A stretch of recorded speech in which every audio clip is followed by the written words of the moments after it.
एक आम सी home maker की एक आम सी रूटीन जिसमें सुबह उठते सार ही अपने बच्चों के लिए, अपने मियाँ के लिए, अपने घर वालों के लिए नाश्ता बनाना, घर के काम समेटना, घर को सजाना संवारना, इसी में दोपहर हो जाए, अपने बच्चों को सुलाना, साथ ही अपना काम शुरू कर देना, साथ ही शाम को फिर से खाना पकाना होना। और इस सब में शायद कहीं ना कहीं वो अपने आप को भूल जाती है, अपने आप के लिए वक्त नहीं निकाल पाती, जिससे वो आहिस्ता आहिस्ता खुद ही जो है ना वो थकना शुरू हो जाती है, वो खुद ही डाउन फील होना शुरू हो जाती है। लेकिन हमने क्या ऐसा करना है अपनी रूटीन में कि हम फिर से एक्टिव हों, फिर से मोटिवेटेड हों और अपने घर के साथ साथ अपने आप को भी संभाल सकें। आज के व्लॉग में शेयर करती हूँ, सो लेट्स गेट स्टार्टेड। अस्सलाम वालेकुम everyone, welcome to home makeup Alvasha. Hope you are doing good. अल्हम्दुलिल्लाह, आई एम आल्सो गुड।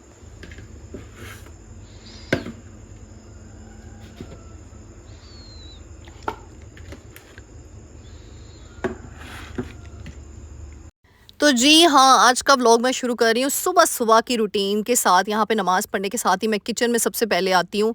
रात को दही जमा के रखी हुई थी और देखें माशाल्लाह से घर का दही कितना खूबसूरती से, कितना मज़ेदार जमता है। तो बस सुबह-सुबह ना मेरे घर के जो बड़े अफ़राद हैं ना, वो फिर दही उन्होंने खानी होती है। आपको पता है जिनको स्टमक इश्यूज़ होते हैं, वो फिर सुबह दही खाना ही प्रेफ़र करते हैं। तो बस फिर मैंने साथ ही दही उनको दे दी थी और बाकी दही जो है ना मैंने फ्रिज में रख दी थी। तो ये जो 1 घंटे का ये टाइम होता है ना, इसमें यकीन करें काफ़ी काम आपके निपट जाते हैं। जैसे ऑयल, स्पाइस जार्स, इनको रीफ़िल करना, ये सारे काम मैं ना इस 1 घंटे में, आधे घंटे में करती हूँ। लेकिन ये नहीं होता कि रोज़ हर वीक में पूरे 7 दिन के 7 दिन ही मेरे काम होते हैं। कभी 2 दिन, 3 दिन ऐसे भी होते हैं जो मैं सोई रहती हूँ, जब मैं नहीं उठती हूँ। यानी मैं नमाज़ पढ़ के, कुरान पढ़ के सो जाती हूँ और मैं नहीं उठती हूँ। फिर मैं 1 घंटा, 2 घंटे मोहम्मद बेटा के साथ सोई रहती हूँ, क्योंकि ये भी ज़रूरी है। क्योंकि हम जितना अपने आप के लिए वक्त निकालेंगे ना, यकीन करें हम उतना ही अपने आप को खुश रख पाएंगे। इसीलिए कामकाज तो एक तरफ, लेकिन साथ साथ मुझे आपको मोटिवेशन देनी होती है कि जहाँ सफाइयाँ हैं, खाना पकाना है, घरदारी है, वहाँ आपकी अपनी ज़ात भी है। इसीलिए अपने आप को भी प्रायोरिटी पे रखा करें। फिर बस यहाँ पे कुछ मैंने ना नैपकिन वगैरह, किचन नैपकिन, जितने भी रुमाल वगैरह होते हैं ना, तो मेरी आदत है मैं रात को ही धो के रख लेती हूँ। फिर क्या होता है, कई दफ़ा रात को सॉक करके रख देती हूँ, सुबह अगर गंदे ना हो तो रात को उसी हाथ के हाथ ही ना मैं उसको पानी में डिप करके, सर्फ में डिप करके नहीं रखती, साथ ही धो लेती हूँ। फिर क्या होता है, सुबह तक वो सारे ड्राई हो जाते हैं। और इस दफ़ा तो क्या हुआ, पूरा हफ्ता मुझे टाइम ही नहीं मिला, वरना जैसे ही 3-4 नैपकिन गंदे होते हैं ना, मैं साथ ही उनको वॉश कर लेती हूँ। आप मेरी सारी सब्सक्राइबर्स को मेरी आदत का पता है। लेकिन इस दफ़ा आपकी आप ही इतना कोई बिजी थी ना, तो मौका ही नहीं मिला, तो इसीलिए सारा ड्रॉ आप देख रहे हैं खाली हुआ हुआ। और वैसे भी मैंने ना थोड़ा सा ना, जो मेरे नैपकिन्स ख़राब हो गए थे ना, उनको मैंने साइड पे कर दिया। कुछ फट जाते हैं और हम उनको फिर भी यूज़, अच्छा जो फटे होते हैं ना थोड़े-थोड़े से, मैं उनको भी यूज़ कर लेती हूँ तवे के ऊपर। तवा तो आपको पता है, तवे के ऊपर जो भी नैपकिन यूज़ करेंगे उससे फटना ही है, उससे काला ही होना है। तो मैं इस तरीके से जो पुराने हो जाते हैं ना, उनको तवे के लिए इस्तेमाल, मतलब तवे के ऊपर नैपकिन जो होता है ना मेरा, वो अलग होता है। यानी जो नैपकिन, किचन नैपकिन पुराने हो जाते हैं ना, हॉट पॉट वाले, वो मैं तवे के लिए रख लेती हूँ। तो ये मैंने अपनी कैबिनेट्स का एक ड्रॉ ना इसके लिए फ़िक्स किया हुआ है। यकीन करें इतनी आसानी होती है, इसके अंदर सारे यूज़्ड नैपकिन्स होते हैं। जैसे ही मैं उनको वॉश करके, क्योंकि मेरी आदत है मैं सारे नैपकिन्स को नहीं लगाती हूँ। हाँ, मतलब जैसे एक लगाया गंदा हो गया तो दूसरा यूज़ कर लिया, तीसरा यूज़ कर लिया। तो मैंने इसीलिए ना इतनी क्वांटिटी अपने पास रखी है कि एटलीस्ट 1-2 हफ्ते निकल जाएँ। अगर मुझे धोने का टाइम ना भी मिला ना, तो 1-2 हफ्ते निकल जाएँ। तो ये देखिए, कुछ ना आप कपड़े ले आएँ, उनके बना लें आप, वरना ये सेट मिलता है, मैंने लास्ट वीडियोज़ में भी शायद बताया हुआ था। तो हर जगह पे इतने प्यारे-प्यारे नैपकिन्स मिल जाते हैं। कुछ मेरे वाइट कलर में हैं, कुछ मेरे कलरफुल्स हैं। मैं ज़्यादातर डार्क कलर में लेती हूँ। फिर सारे जो हैं, मैंने ग्लव्स वगैरह वो भी इसमें मैं रख देती हूँ। और देखें, एक ड्रॉ आपका सेट हो जाता है।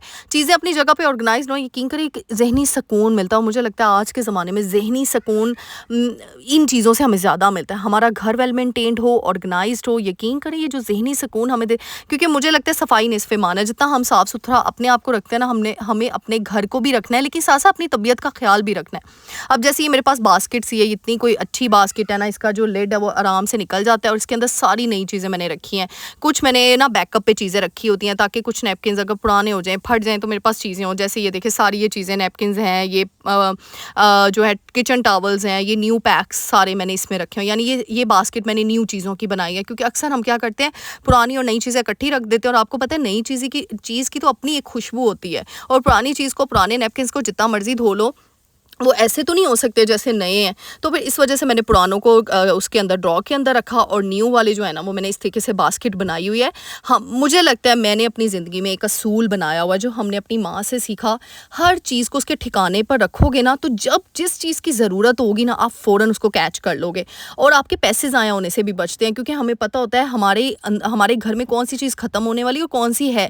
अब जैसे मुझे पता है कि अगर किचन नैपकिन ख़त्म होने वाले हुए तो मैं ये बास्केट चेक करूँगी सबसे पहले, और इस बास्केट में अगर तो पड़े हुए तो फिर मुझे नए लाने की ज़रूरत ही नहीं। और देखिए कितनी ये जो हैंडी बास्केट है और माशाल्लाह से ये मैंने एक कबर्ड का हिस्सा रखा है इस बास्केट के लिए। सारी नई चीज़ें इसमें रखी हुई हैं, सिमटी हुई हैं, गंदे होने का भी ख़तरा नहीं है और वो आराम से उसका लिड भी अच्छा है।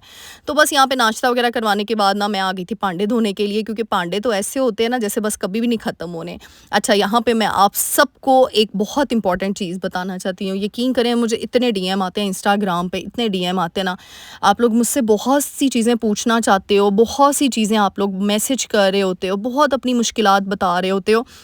मैं सबको रिप्लाई, मैं बार-बार एक चीज़ कहती हूँ, मेरी शेरनियाँ इस चीज़ को समझ सकती हैं, मैं सबको रिप्लाई नहीं कर सकती हूँ, इंस्टाग्राम पे डीएम नहीं कर सकती हूँ, क्योंकि आपको मेरी रूटीन पता है, मैं अकेले नहीं रहती हूँ।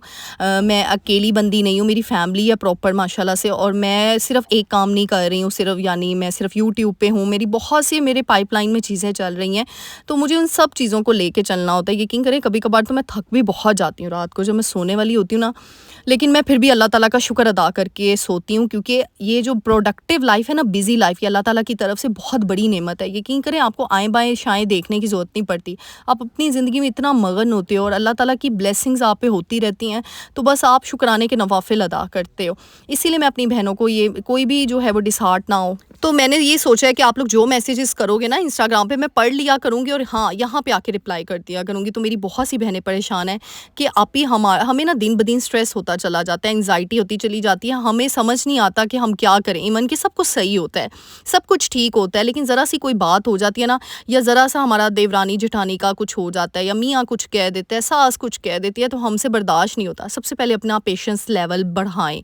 मुझे पता है हमारे इर्द गिर्द कुछ ऐसे लोग हैं, नेगेटिव लोग हैं, जो आपको प्रोवोक करते हैं, जो आपको मोटिवेट करते हैं गलत काम के लिए, लेकिन हमारा यही तो असल टास्क है कि हमने हमने कैसे पॉजिटिव रहना है। कोई बात नहीं, मुझे पता है दिल दुखता है, मेरा खुद का दिल दुखता है। यकीन करें कोई ऐसी बात हो जाए ना तो मैं आपको बड़ा मोटिवेशन दे रही होती हूँ, लेकिन इंसान है, इंसान का दिल नाजुक है। हम सबके दिल, मुझे लगता है मेरा दिल तो चिड़िया जैसा दिल है, और मैं तो फ़ौरन मेरे आंसू भी निकल आते हैं। इवन दो कि अगलों को कई बार लगता है कि जब कोई इंसान जल्दी रो पड़ता है ना तो अगले समझते हैं नाटक कर रहा है, लेकिन जिस इंसान पे बीत रही होती है ना, यकीन करें वो अंदर से निकलता है रोना। और मैं कहती हूँ मेरा तो दिल वाकई चिड़िया जैसा दिल है, मेरा दिल बहुत छोटा दिल है, था पहले तो बहुत छोटा था, फिर भी मैंने थोड़ा सा बड़ा कर लिया अपने दिल को, लेकिन अभी भी ना सारे बहन भाई में से सॉरी मेरा दिल सबसे छोटा है, यानी मैं बहुत सेंसिटिव बंदी हूँ। लेकिन जाहिर सी बात है आप एज के साथ और मैच्योर होते रहते हो अल्हम्दुलिल्लाह। तो लेकिन एक चीज़ मैंने अपनी ज़िंदगी से सीखी, और मैं हमेशा आपको कहती हूँ, जब भी आप डिप्रेशन में जाएँ, जब भी आप डिप्रेस हों, जब भी आपका दिल दुखे, कोई आपका दिल दुखाए, आपके साथ ज़्यादती करे या आपका हक तलफ़ी करे, सिर्फ़ और सिर्फ़ आपने मेरे कहने पे सूरह यूसुफ़ का तर्जुमा पढ़ लेना है बस। और उसको बड़े गौर फ़िक्र के साथ पढ़ना है, उसको समझना है कि उस चीज़ में हमें उस वाक़ये से हमें क्या लेसन मिलना चाहिए। फिर देखिए आपका दिल इतना तसल्ली में आ जाएगा, आपको ऐसे लगेगा कि अल्लाह ताला ने आपको सिग्नल दे दिए हैं, क्या है मेरे बंदे परेशान ना हो, मैं तेरे साथ हूँ। और जब अल्लाह आपके साथ होता है ना तो यकीन करें इतना सुकून मिलता है। इसीलिए मैं हमेशा कहती हूँ अपने दिल के सुकून को कभी किसी की खातिर जाने मत दें। अगर कोई आपके साथ बुरा कर रहा है आप छोड़ दें। मैं पहले कहती थी उसने मेरे साथ ये किया तो मैं 10 हाथ और करती हूँ, लेकिन नहीं, आप मैंने छोड़ दिया, अब बात ही ना करें, आप चुप कर जाएं, अल्लाह पे छोड़ दें अपने मामलात। आप सही हैं, आप सच्चे हैं, अल्लाह को पता है। और अल्लाह ताला अपने बंदों की हक तलफ़ी कभी ज़ाया नहीं होने देता, कभी जो है वो माफ़ नहीं करता। इसीलिए अपने रब पे हमेशा अपने रब का शुक्र अदा करके मामले अपने रब के सुपुर्द कर दिया करें। अच्छा, यहाँ पे मैं बता रही थी मेरा इस्त्री वाला कपड़ा इतना कोई ख़राब हो चुका था ना, ये कपड़ा मेरे पास पड़ा हुआ था तो मैंने नहीं स्टिच किया, मैंने बाहर से करवा लिया था। आप खुद भी कर सकते हैं, मेरे पास इतना टाइम नहीं था। और ये देखिए जी, ख़राब सा कपड़ा कि मैं चेंज करती, नया लेकर आती, मैंने उसको ही प्यारा खूबसूरत बना दिया। ये देखिए मेरा इस्त्री वाला कपड़ा था, वो इस्त्री लग लग के ना जल जाता है, ख़राब हो जाता है, वो ब्लैक हो गया था। और देखें माशाल्लाह से ये देखिए इस्त्री, अच्छा वैसे इस्त्री स्टैंड भी है मेरे घर में, लेकिन मुझे होता है कि बहुत कपड़े इस्त्री करने होते हैं तो मैं बैठ जाती हूँ। और मुझे लगता है एक होम मेकर को अपने आप को अजियत में नहीं डालना चाहिए, जो काम जैसे सूटेबल होता है वैसे कर लिया करें। नीचे कुशन रख के बैठ जाया करें, आराम सुकून से आपके इस्त्री हो जाते हैं कपड़े। फिर मैं लंच की तैयारी के लिए आ गई थी, लंच नहीं सॉरी डिनर के लिए आज आ गई थी, क्योंकि आज मैं आपको आपको ना अपनी डिनर रूटीन शेयर करने लगी हूँ। डिनर मैंने कल आपके साथ शेयर किया था अपनी लास्ट वीडियो में, ये जो मैंने कबाब बनाए थे, कीमे के कबाब बनाए थे ना, ये वाले, ये स्क्वायर शेप में, ये कोई इतने मज़ेदार बने थे। ये नहीं कि मैंने बनाया, और ये बिल्कुल ना, मैंने कहा चलो बर्गर पैटीज़ में ना लगाते हैं इसको मज़ेदार सा। यानी देखिए पड़ी हुई चीज़ से मैंने मील प्रेप कर लिया, और वो मील प्रेप पूरा एक दिन का मील प्रेप हो गया। यानी आप लंच में भी कुछ लोग बर्गर खा लेते हैं, लेकिन हम लोग डिनर में खाना पसंद करते हैं। तो बस मैंने पैटीज़ मंगवा ली थी और बंद गोभी मंगवा ली थी, बाकी चीज़ें तो घर पड़ी हुई थी। तो बस एक दो अंडे मैंने उसको निकाल लिया था, फेंट लिए थे। इस तरीके से ना हम अपनी ज़िंदगी को बड़ा आसान बना लेते हैं अपनी मील प्लानिंग से, अपनी रूटीन को सेट करते हुए। अच्छा, तो मैं आपके साथ बात यहाँ पे शेयर करना चाह रही थी अपनी बहनों का असल मकसद जो मेरा बताने का है। इसीलिए ना मैं कहती हूँ सबसे पहले लोगों के सामने अपने दुख रोना बंद करें, क्योंकि जितना मैंने ये चीज़ अपनी ज़िंदगी से सीखा है, हम जितना लोगों को अपनी बातें बताते हैं ना, लोग कुछ नहीं कर सकते, लेकिन हाँ वो आपकी पीठ पीछे आपका मजाक ज़रूर उड़ाएंगे। ओए होए वो तो रो रही थी, इस तरह रो रही थी, ये बता रही थी। वही लोग जो आपको सिंपैथी दे रहे होंगे ना इन फ्रंट ऑफ यू, तो वही लोग आपकी बैक बाइटिंग कर रहे होंगे आपके पीछे। इसीलिए ना सबसे पहले लोगों को बताना ख़त्म कर दें चीज़ों को। मैंने ज़िंदगी अपने घर की बात अपने घर तक रखें। मैंने अपनी ज़िंदगी से ये चीज़ सीखी है कि बाहर नहीं बताना। जितना हम बाहर बताएंगे ना, इन्वॉल्व करेंगे, तमाशा बनेगा और कुछ भी नहीं होगा, सिर्फ तमाशा बनता चला जाएगा और आपकी ज़िंदगी ख़राब होती चली जाएगी। That's it. हाँ, कोई बात नहीं, होता है आपके कई रिलेशन आपके साथ सही सलूक नहीं कर पाते और वो इनजस्टिस कर जाते हैं आपके साथ, कोई बात नहीं, अल्लाह है ना, अल्लाह पूछने वाला है, अल्लाह देखने वाला है, अल्लाह हर चीज़ को जो है ना वो सही कर देता है। तो इसीलिए अपने रब को अपने साथ रखें पहली चीज़, और तभी होगा जब आप खुद पॉजिटिव होंगे, जब आपके दिमाग में शैतानियत नहीं होगी, आपका दिमाग खालिस होगा, आपका दिल खालिस होगा, आपकी नीयत खालिस होगी और आपकी ज़िंदगी प्रोडक्टिव होगी। क्योंकि हमेशा अपने आप को किसी ना किसी काम में इन्वॉल्व रखा करें। खाली दिमाग शैतान का घर होता है, इसलिए अपने दिमाग को खाली मत रहने दिया करें। और इसके बाद फिर आप ही देखें ज़रा आपकी ज़िंदगी में कैसे 360 डिग्री का शिफ्ट आता, 190 डिग्री के एंगल पे चेंज होती। ये मेरी उन बहनों के लिए मेरा जवाब है जो बहुत परेशान है अपनी ज़िंदगी से, बहुत ज़्यादा। सिर्फ अल्लाह की बारगाह इलाही में अल्लाह के सामने गिड़गिड़ाएं, रोएं और अल्लाह से मांगें जो मांगना है, और अल्लाह को अपने दुख बताएं, अल्लाह से बातें करें। फिर देखें आपकी ज़िंदगी में मैं कहती हूँ एक ऐसा सुकून आ जाएगा कि आप लोग मुझे वाकई में दुआएं दोगे। मैं आपको ये अपनी ज़िंदगी का तजुर्बा बता रही हूँ। मेरी ज़िंदगी में भी काफ़ी ऐसे इंसिडेंट हुए हैं, एक दो तो मैंने आपके साथ शेयर किए, कुछ ऐसी बातें नहीं मतलब शेयर कर सकता कुछ पर्सनल इश्यूज़ की वजह से, लेकिन यकीन करें ऐसे मेरी ज़िंदगी में इंसिडेंट हुए हैं कि जब मेरा दिल ऐसे लगा कि बस मैं तो टूट गई हूँ, फुल टूट गई हूँ। क्योंकि जब अपने आप के साथ कुछ ऐसा करें ना जिनके ऊपर आपको बड़ी उम्मीदें होती हैं, तो यकीन करें आपका दिल बहुत छन्नी छन्नी हो जाता है, आपको समझ नहीं आती कि आपने करना क्या है। और वाकई में उस टाइम पे ऐसे लगता है उसको अपनी बात बता दो, उसको बता दो कि कोई तसल्ली मिल जाए, लेकिन नहीं, उसी टाइम पे तो कंट्रोल करना है अपने आप को। सिर्फ जानेमाज़ बिछाएं और अपने अल्लाह के सामने गिड़गिड़ाएं। अगर आपके साथ किसी ने ज़्यादती की है ना, नाइंसाफ़ी की, अल्लाह ताला एक वक्त आएगा, वो मैं आपको एक बात बताऊँ, जो आपके साथ नाइंसाफ़ी करता है, इंजस्टिस करता है, उसी टाइम पकड़ा नहीं जाता। ज़रूरी तो नहीं हर इंसान उसी टाइम पकड़ा जाए। किसी की रस्सी दराज भी की होती है अल्लाह ताला ने, लेकिन जब वक्त आता है ना, यकीन करें वो लोग बहुत पछताते हैं जिन्होंने आपके साथ गलत किया होता है।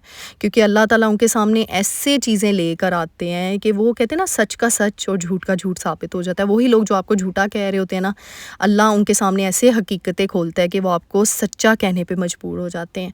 अल्लाह से बेहतरीन मददगार कोई नहीं है, इसीलिए अल्लाह के सामने सपुर्द कर दें। मैंने ना, यकीन करें, मैं पहले बड़ा कहती थी अपनी कुछ लोग होते हैं ना जो आप रिलेटिव्स में ही अपने, जब हम नए नए शादी करके अपने इन रिश्तों में आते हैं, तो मैं बड़ी सफाइयाँ देती थी।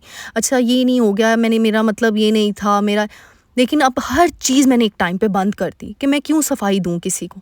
क्योंकि लोग पता नहीं झूठा कहें या सच्चा कहें, अल्लाह को तो पता है कौन झूठा है कौन सच्चा है। अल्लाह को तो पता है कौन ये साजिशें कर रहा है। अल्लाह को तो पता है कि किसके दिल में चोर और शैतान है।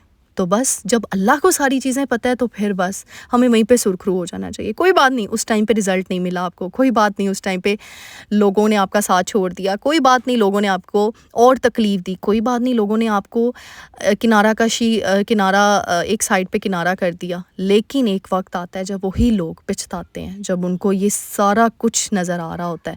इसीलिए अपने वक्त का इंतज़ार करें, चुप करके, शुक्र करके, बस कि अल्लाह ने जो दे दिया शुक्र अल्हम्दुलिल्लाह। क्योंकि एक चीज़ हमेशा याद रखें मेरी बहनों कि अल्लाह ताला अपने बंदों से बेइंतहा शाह मोहब्बत करता है, और अगर वो आपकी ज़िंदगी से कोई चीज़ लेगा ना, इसका मतलब वो आपको उससे बेहतरीन अता करेगा। मैंने अपनी ज़िंदगी से ये चीज़ सीखी है कि अगर मेरी ज़िंदगी से कोई चीज़ अल्लाह ताला ने छीन ली है ना, या ले ली है या निकाल दी है, यकीन करें वो उस टाइम पे मुझे लगता था कि उफ़ मैं इस चीज़ के बगैर नहीं रह सकती। हाय! मैं कैसे रहूँगी? ये चीज़ तो मुझे मतलब ये चीज़ तो मेरे लिए बड़ी लेकिन एक टाइम आता है जब आपको सुकून मिल जाता है और आप कहते हो नहीं, अल्लाह तो बेहतरीन देने वाला है। वो शायद बेहतर था लेकिन अब तो बेहतरीन मिल रहा है, अल्हम्दुलिल्लाह।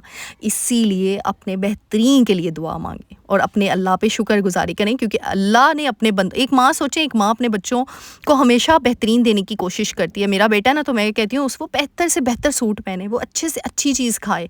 तो सोचे वो रब तो 70,000 माँओं से ज़्यादा मोहब्बत करता है, क्या वो हमारे लिए बेहतरीन नहीं सोचेगा? इसीलिए जब भी आपको लगे ना, कोई बात नहीं, उस टाइम पे लगता है कि हाय हमारे साथ ये हो गया, हाय हमारी ज़िंदगी से ये चीज़ चली गई या ये लोग निकल गए, हाय क्यों ऐसा हुआ? लेकिन एक टाइम आता है जब उससे बहुत बेहतरीन चीज़ आपको दी जाती है, क्योंकि वो चीज़ें आपके लायक नहीं होती या आप उनके लायक नहीं होते हो, क्योंकि अल्लाह ने आपको बेहतरीन चीज़ देनी होती है। तो बस इस पे सुकून रखें मेरी बहनें, और यकीन करें जब आपका ईमान पुख्ता हो जाएगा ना कि जो मेरा रब कर रहा है ना, मैं उस पे राज़ी हूँ। या अल्लाह, तूने मुझे छोटी आज़माइश दी है, बड़ी आज़माइश दी है, जितना दिया है, जिस हाल पे दिया है, जैसा दिया है, मैं राज़ी हूँ। फिर देखें आपकी नेमतों में कितनी ब्लेसिंग्स आती। आपको सबसे बड़ी नेमत मिल जाएगी जो आज के दौर में किसी के पास नहीं होती, ज़्यादातर लोगों के पास नहीं होती, वो है सुकून। चाहे फिर आप एक कमरे के घर में क्यों ना रह रहे हो, एक सूखी रोटी क्यों ना खा रहे हो, वो सुकून मिल जाता है आपको। बस इसको पाने की कोशिश करें। अच्छा जी, बातों-बातों में आपको पता है मैं मोटिवेशनल बात करूँ फिर चुप कर जाऊँ, ऐसा हो ही नहीं सकता। फिर मैं ब्ला, ब्ला, ब्ला, ब्ला, ब्ला, ब्ला बोलती चली जाती हूँ। वैसे तो मैं बोलती बहुत ज़्यादा हूँ। अच्छा, यहाँ पे जो है ना, मैंने कबाब देखे फ्राई कर लिए थे, कबाब लगाए, पहले केचप लगाई, कबाब लगाए, बिल्कुल सिंपल मैंने बनाया। अंडा बना लिया था और साथ ही मैंने ना वो कोलस्ला अपने टाइप का ही बना लिया था। जो मेयो है उसमें मैंने डाला बंद गोभी और काली मिर्च और थोड़ा-सा नमक डाल के कोलस्ला टाइप बना लिया, वो ऐड कर दिया। इतना मज़े की सॉस ये बन जाती है ना, और साथ में खीरे, टमाटर ऐड करके, साथ केचप ऐड करके, आप चीज़ भी ऐड कर सकते हैं, लेकिन डिनर था तो मैंने लाइट वेट ही रखा है। तो मज़ेदार सा हमारे कबाब पैटीज़ रेडी हो जाते हैं, बर्गर पैटीज़ रेडी हो जाते हैं घर पे ही। इसी तरह से ये देखिए, ये छोटी-छोटी खुशियाँ, कोई 5 स्टार रेस्टोरेंट में जाके खाने से नहीं खुशी मिलती, बल्कि अपने घर में, अपने टेबल पे बैठ के, डाइनिंग एरिया में सबके साथ मिल-जुल के, अपने बच्चों के साथ, अपने मियाँ के साथ, अपने घर वालों के साथ, यकीन करें जो खुशी मिलती है ना, वो खुशी कहीं और नहीं मिल सकती आपको। इसीलिए इन छोटी-छोटी चीज़ों में खुशियाँ तलाश करें, और वो तब होगा जब आप अपनी ज़िंदगी पे फोकस करेंगे रेदर देन एनीवन एल्स। आप किसी और को देख के अपनी ज़िंदगी को ख़राब नहीं करेंगे। इसीलिए अपनी ज़िंदगी पे फोकस करें। अल्लाह ने जितनी आपको नेमतें दी हैं ना, सबसे पहले तो इस नेमत का शुक्रिया अदा करें जो हम उठते हैं सुबह, हमें एक और दिन मिल जाता है, उस नेमत का शुक्रिया अदा करें। और नेमत दिन से याद आया, मेरी आज बर्थडे है, लेकिन व्लॉग मैं पहले ही वॉइस ओवर कर रही हूँ। फिर इंशाल्लाह बर्थडे मेरी, अब तो मैं बड़ी हो गई हूँ, मेरी क्या बर्थडे सेलिब्रेट होनी है, लेकिन चलें जो भी क्लिप्स शूट करूँगी इंशाल्लाह वो नेक्स्ट व्लॉग में आपके साथ शेयर करूँगी। और यहाँ पे आप सबकी दुआओं का बहुत बहुत शुक्रिया, इतनी प्यारी दुआएं दी आप सबने। अल्लाह ताला आप सबकी ज़िंदगियों में ढेरों खुशियाँ लाए। मैं बहुत ब्लेस्ड हूँ कि मुझे एक अल्लाह ताला ने इतनी प्यारी ऑनलाइन फैमिली दे दी है, अल्हम्दुलिल्लाह अल्हम्दुलिल्लाह। आजकल के दौर में कोई एक बंदा भी किसी के लिए दुआ निकाल देना, तो मैं कहती हूँ बहुत बड़ी गनीमत है। लेकिन आप लोग तो इतने ज़्यादा ढेरों दुआएं करते हो, यकीन करें मुझे लगता है कि मेरे जो ज़िंदगी में ब्लेसिंग्स आ रही हैं ना, वो आप सबकी दुआओं की वजह से भी आ रही हैं। एक मेरे माँ बाप की दुआ और दूसरा आप लोगों की दुआएं, अल्हम्दुलिल्लाह। मेरी शेरनियाँ, बस मुझे ज़िंदगी में यही चीज़ चाहिए, और हमने क्या लेकर जाना है एक दूसरे से। मेरी भी आप सबके, जैसे आप लोग मेरे लिए दुआएं करते हो ना, मैं भी आप सबके लिए ही दुआ करती हूँ, और हमेशा वीडियो में करती भी हूँ। अल्लाह ताला आप सबकी ज़िंदगियों में सुकून अता करे, जो दुनिया की सबसे बड़ी नेमत है। ये देखिए जी, और आप अपनी ज़िंदगी में अपने बच्चों के साथ, अपने शौक़ के साथ खुशआबाद रहें, ये बहुत बड़ी ब्लेसिंग होती है। और बस चाहे आजमाइशें आएँ, छोटी आएँ, बड़ी आएँ, लेकिन मिलजुल के हो ही जाती हैं, पूरी हो ही जाती हैं, पार हो ही जाती हैं। जब अल्लाह पे यकीन हो ना पुख्ता, और सब्र हो, शुक्र हो, तो हो जाती है, हर आजमाइश पूरी हो जाती है। बस ये था मेरा छोटा सा व्लॉग, उम्मीद करूँगी अच्छा लगा। अगर अच्छा लगे तो मेरे चैनल को लाइक करना है, शेयर करना है, सब्सक्राइब करना है, प्यारी सी दुआ देकर जाना है। मिलते हैं नेक्स्ट व्लॉग में। अपनी दुआ में याद रखिएगा, ढेर सारा ख्याल रखिएगा अपना। टिल देन अल्लाह हाफ़िज़।